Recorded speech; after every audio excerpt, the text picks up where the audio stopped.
students, welcome to our channel. Let's start today's session. Today we are going to discuss the chapter number 14. Yes, probability.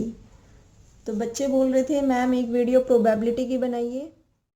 Now what is probability? Probability होता क्या है? संभावना. Probability is संभावना. कि for example जैसे बोल देते हैं कि आज बारिश आ सकती है. आप बोल रहे हैं आज बारिश आ सकती है, बट आपका कोई फ्रेंड बोल रहा है कि आज बारिश नहीं आएगी. तो क्या हो गए? दो चांसेस हो गए ना. प्रोबेबिलिटी क्या होती है? कोई चांसेस होते हैं कि हो भी सकता है और नहीं भी हो सकता. अब क्या होगा? या तो होगा और या नहीं होगा. तो अगर नहीं होगा, अगर वो काम नहीं हुआ तो 0, अगर वो काम हुआ तो 1. ये क्या है? प्रोबेबिलिटी. हमेशा जो प्रोबेबिलिटी होती है, संभावना होती है, या तो वो होगी और या वो नहीं होगी. ठीक है. तो हमेशा जो प्रोबेबिलिटी होती है, प्रोबेबिलिटी को हम P से रिप्रेजेंट करते हैं. प्रोबेबिलिटी को P से रिप्रेजेंट करते हैं. अब जैसे एक बात ध्यान रखना, जो भी प्रोबेबिलिटी होती है वो हमेशा 0 से 1 के बीच में लाई करेगी.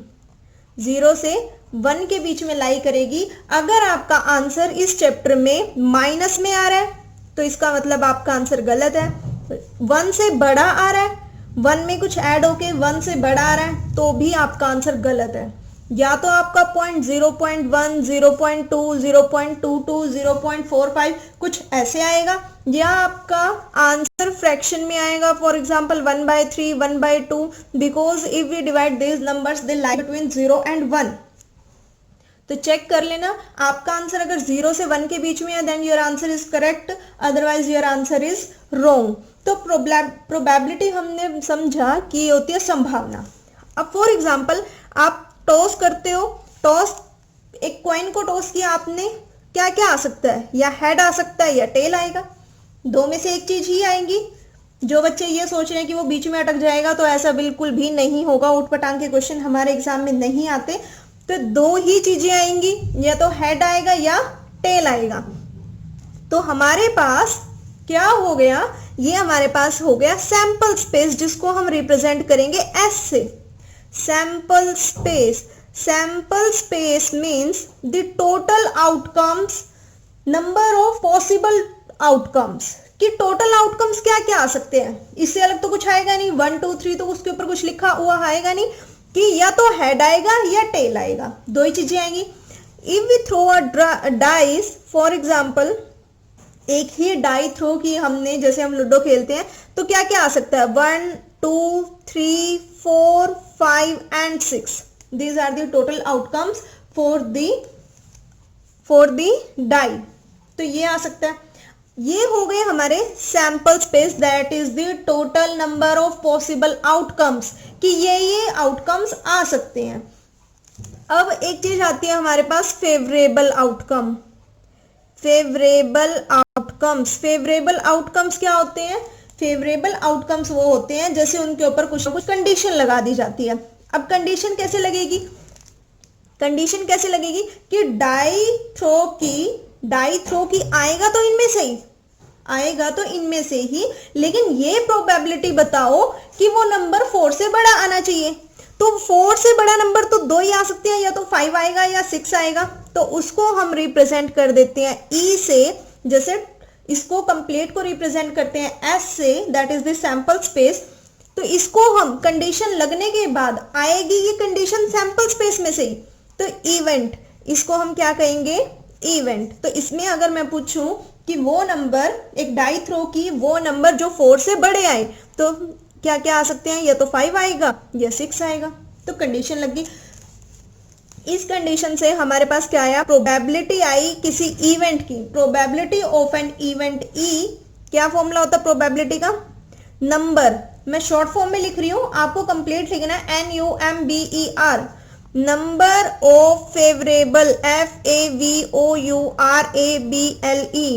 Number of favourable outcomes divided by total number of possible outcomes. Total number of possible outcomes. तो यही हमारे पास फॉर्मूला हो गया. बस आपको ये कंसेप्ट याद रखना है कि जो टोटल है वो नीचे लिखने हैं, जो कंडीशन लगने के बाद उस टोटल आउटकम्स में से फेवरेबल आउटकम्स आए वो ऊपर आएंगे। बहुत ही इजी चैप्टर है, बहुत बिल्कुल सेकंड में सॉल्व होने वाले क्वेश्चंस हैं इसमें, हमारे पास कुछ भी बहुत मुश्किल नहीं है। क्लियर? क्वेश्चंस करते हैं। First is a die is rolled once. Die कितनी बार रोल की गई? एक बार। वंस मतलब एक बार। A die is roll once, what is the probability of rolling 3? तो 3 आने की संभावना क्या हो जाएगी? प्रोबेबिलिटी ऑफ रोलिंग 3 की। अब आपको क्या करना है, क्या लिखना है? Sample space. तो सैंपल स्पेस क्या आएगा? सैंपल स्पेस, एक डाई थ्रो की गई तो हमारे पास सैंपल स्पेस क्या क्या पॉसिबल आउटकम्स आ सकते हैं? 1 2 3 4 5 and 6। These are the possible outcomes. Condition क्या है? प्रोबेबिलिटी ऑफ रोलिंग 3 आना चाहिए। तो इवेंट में क्या आएगा? इवेंट में क्या आएगा? सिर्फ 3 आना चाहिए, सिर्फ 3 आना चाहिए। तो हम क्या लिखेंगे? Probability of E is equal to, formula लिखेंगे number of favourable outcomes divided by total number of possible outcomes. आपको फॉर्मूला मेंशन करना है। बाय चांस, वैसे तो होना नहीं चाहिए इस चैप्टर के लिए, बट बाय चांस आपका आंसर गलत आ जाए या आपने कैंसिलेशन गलत कर दी तो एटलीस्ट आपको फॉर्मूले के मार्क्स तो मिलेंगे, है ना? तो number of, total number of possible outcomes नीचे लिखने हैं कितने? 6, क्योंकि या तो 1 आ सकता है या 2 या 3 या 4 या 5 या 6। लेकिन अब कुछ बच्चे ये सोच रहे हैं ऊपर क्या आएगा? 3। बिल्कुल गलत। गलत क्यों है? क्योंकि 3 आ रहा है बट इन 6 में से है तो वो एक ही नंबर। क्या आना चाहिए? 3 आना चाहिए। 3 नंबर नहीं बोला, डाई के ऊपर लिखा हुआ 3 आना चाहिए, तो एक ही नंबर आएगा, दैट इज 3। तो इसकी प्रोबेबिलिटी क्या हो जाएगी? 1/6। 1/6 is the probability for this question number 1A part. Clear?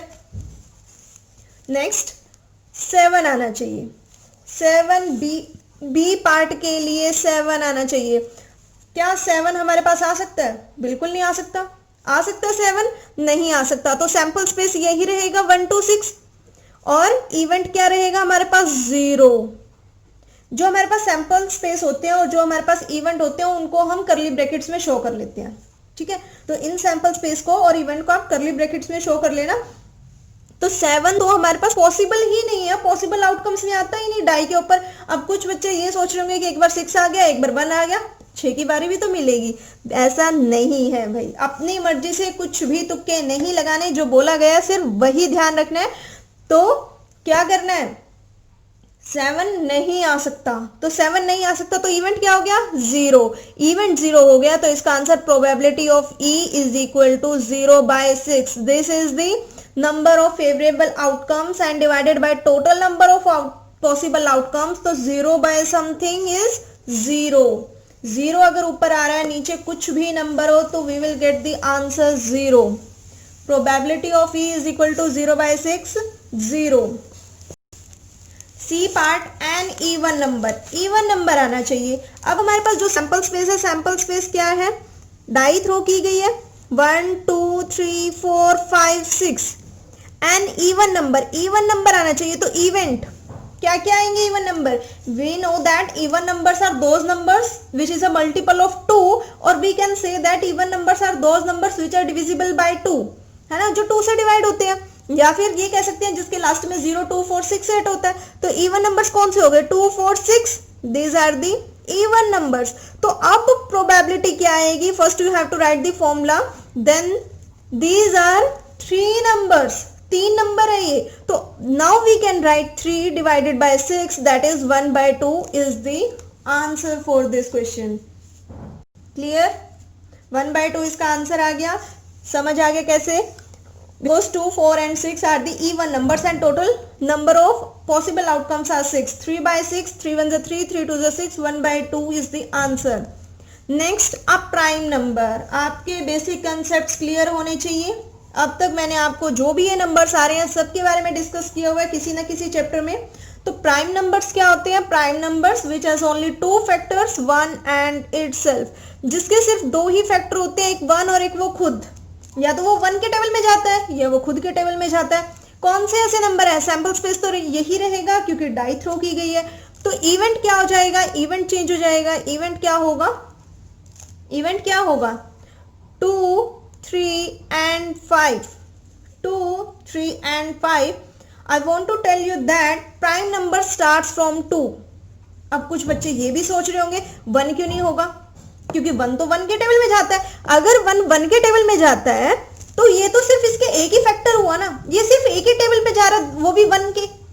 बाकी जो ये 2 है ये 1 के टेबल पे भी जा रहा है, 2 के टेबल पे भी जा रहा है। तो प्राइम नंबर की डेफिनेशन मैंने आपको क्या कही, जिसके 2 फैक्टर हो, एक 1 और एक वो खुद। तो 1 तो 1 ही। अब ये तो है नहीं कि 1 को 2 बार लिख लेंगे तो वो अलग अलग हो जाएगा, ठीक है। तो इसलिए 1 प्राइम नंबर नहीं होता। प्राइम नंबर कहां से स्टार्ट होते हैं, हमारे 2 से। तो 2 के 2 फैक्टर्स होते हैं, एक वो 1 के टेबल में जाता है और एक 2 के टेबल में। 3 1 के टेबल में और 3 के टेबल में। 4 नहीं है हमारे पास prime number because it comes on 2 table also.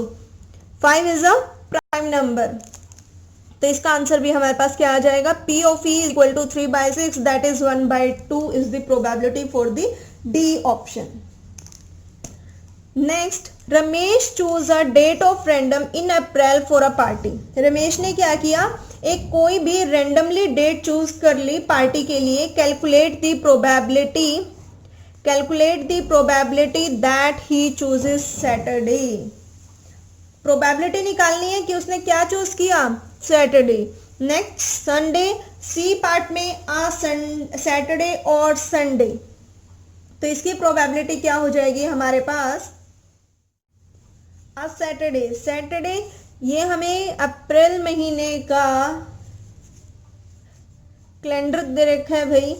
देखो, मंडे इतने दिन है, ट्यूसडे इतने दिन, Wednesday, Thursday, Friday, Saturday and Sunday. तो सैटरडे की प्रोबेबिलिटी निकालनी है। First of all we can see in this April month there are 30 days। Starting from 1 it has 30 days in this month and we have to find the probability of Saturday only। probability of Saturday only। तो Saturday देखो 1 2 3 4, how many times it comes, 4 times, 4 बार आ रहा है Saturday. तो क्या हो सकता है, उसके पास कितने ऑप्शंस हैं, 30 ऑप्शंस हैं। तो हम कैसे लिख सकते हैं सैंपल स्पेस को, 1, 2, 3, 4, अप टू सो ऑन 30।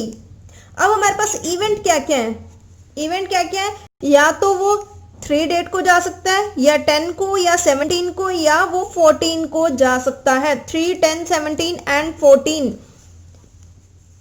तो इन डेट को सैटरडे आता है। तो कितने हो गए, 1 2 3 4। Probability of event E is equal to 4 divided by the total number of possible outcomes that is 30।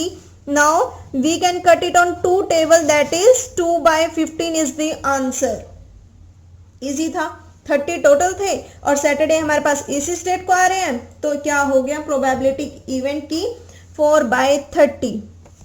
Next, Sunday 1 2 3 4, ये भी 4 बार आ रहा है। तो इसका भी आंसर कितना आ जाएगा, 4/30, that is 2/15। But now you have to write the event of this for this B part. Sunday किस किस डेट को आ रहा है, संडे किस किस डेट को आ रहा है, 4 11 18 25, 4 11 18 25। क्लियर। सी पार्ट, आ सैटरडे और आ संडे। प्रोबेबिलिटी में जब भी आपको वर्ड दिया जाए और, प्रोबेबिलिटी में जब भी वर्ड दिया जाए और, इट मीन्स आपको प्लस करना है। जब भी और दिया जाए प्लस करना है। आ सैटरडे और आ संडे, सैटरडे की प्रोबेबिलिटी 2/15, संडे की प्रोबेबिलिटी 2/15। तो प्रोबेबिलिटी आप यहां मेंशन कर सकते हो, आ सैटरडे और Sunday is equal to 2/15 plus 2/15। कितना आएगा, 15 इज द एलसीएम। अगर सेम सेम आता तो एलसीएम वही है। 15 के टेबल में 15 1 पर आता है, 1 को 2 से मल्टीप्लाई करेंगे 2। 15 के टेबल में 15 1 पर आता है, 1 को 2 से मल्टीप्लाई किया 2, 2 is 4 divided by 15, 4/15 is the correct answer for this C part. Hope so आपको first question and second question clear हुए होंगे। Next is third, a normal die is rolled. एक डाई रोल की गई, नॉर्मल डाई हो, वो सिर्फ आपको कंफ्यूज करने के लिए बोल रहा है। आप सोच रहे होंगे नॉर्मल डाई कोई और डाई होती है, नहीं। एक डाई रोल की गई, जैसे ही डाई रोल की गई हमें पता लग गया कि total number of possible outcomes are 6, that is 1 2 3 4 5 6. Calculate the probability that the number on the uppermost face when it stops rolling will be. जो उसके अपर वाले, एक डाई रोल करते हैं फॉर एग्जाम्पल, ऐसे इसने रोल किया तो हमारे जो सबसे टॉप पर आता है वही हमारा आंसर होता है, तो इसमें 5 इज द आंसर. तो उसने क्या पूछा कि प्रोबेबिलिटी जो भी अपर मोस्ट फेस पर आ रहे हैं, 5 आया, नॉट 5 आया. फर्स्ट ए पार्ट में 5 आया, बी पार्ट में नॉट 5 आया. तो इससे हमारे पास एक अलग सा कंसेप्ट निकल के आता है. देखो 5 आ रहा है, 5 आने की प्रोबेबिलिटी क्या हो जाएगी? 5 आने की प्रोबेबिलिटी, ये कौन सोच रहा है कि 5/6 हो जाएगी? बिल्कुल ही गलत. क्यों?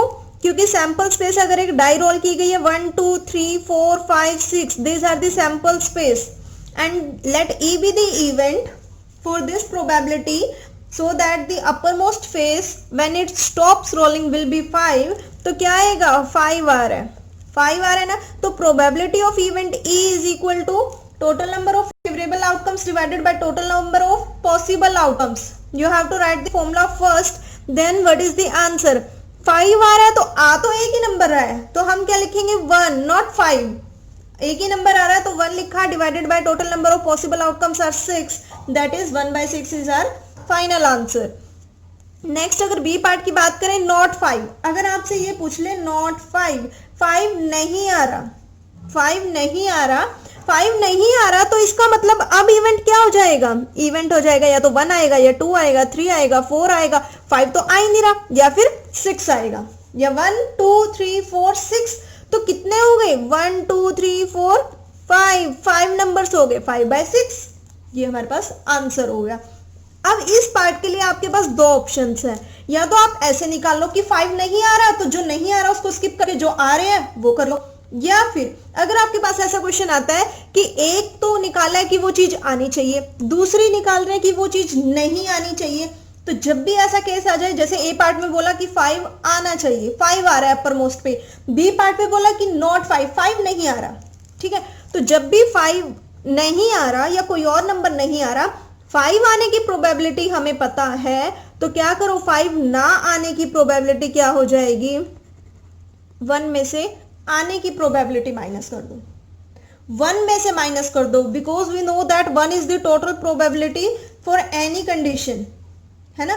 1 टोटल प्रोबेबिलिटी होती है. हमें 5 आने की प्रोबेबिलिटी पता है, दैट इज 1/6. तो ना आने की, जब भी आपको ना आने की पूछे, 1 में से आने की प्रोबेबिलिटी माइनस कर दो. आने की तो हमें पता है, 5 आने की प्रोबेबिलिटी 1/6, तो ना आने की 1 में से माइनस कर दिया, 1 - 1/6. इसका एलसीएम लेंगे 6, क्योंकि इसके नीचे कुछ नहीं है, तो इसके नीचे हमने क्या मान लिया? 1. तो 1 की टेबल में 6 कहाँ आएगा? 6 पर. इसको इससे डिवाइड करते हैं, जो आंसर आया ऊपर वाले से मल्टीप्लाई करते हैं. 6 के टेबल में 6 1 पर, 1 1 जा 1, कितना आंसर आ गया? 5/6. तब भी 5/6 आ रहा है, अब भी 5/6 आ रहा है. आपको ये थोड़ा पजलिंग लग रहा होगा, बट यही मेथड इजी मेथड है, कुछ भी नहीं है. अगर आपको आने की पता है, ना आने की पूछी है, तो 1 में से उसका आंसर माइनस करना, बस, और कुछ नहीं करना. अगर आपको ना आने की पता है, फॉर एग्जाम्पल आपको ये प्रोबेबिलिटी पता होता कि 5 नहीं आ रहा, उसकी प्रोबेबिलिटी 5/6 है, और आपसे आने ही पूछ ले, तब भी आपको 1 में से माइनस करना है. तो दोनों बातें पता लग गई आपको कि कोई भी प्रोबेबिलिटी गिवन हो, अगर उसके आने की पता है, उसके ना आने की, मतलब नोट का साइन, नोट बोल दिया, तो 1 में से माइनस करना है.